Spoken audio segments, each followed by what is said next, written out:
Hey everyone, welcome back to the Fandom Foodie Cooking Club, where today we're taking a look at Honey Buddah Chips from Mystic Messenger.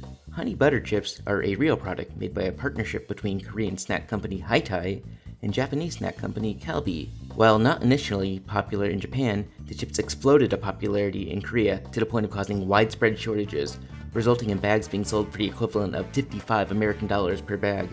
Luckily, the craze has since died down, and I just so happen to have a bag here.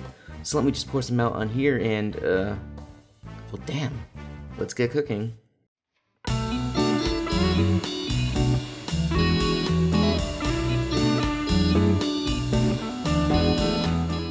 We're going to start with 4 medium-sized russet potatoes.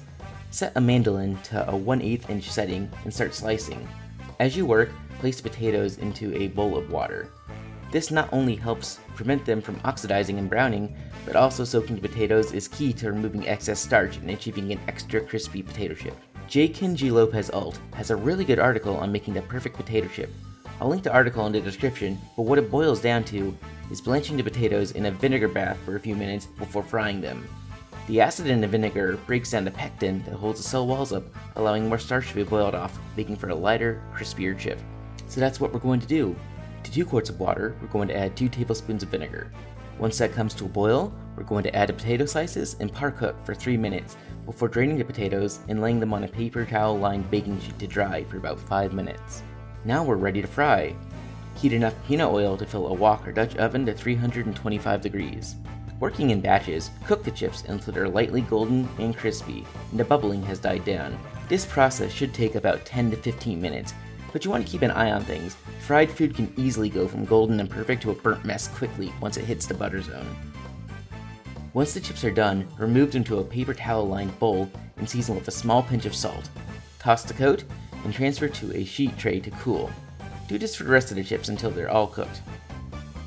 Now you could easily stop here and call it a day with some amazing salted potato chips, and that would be good enough if my reaction is anything to go off of.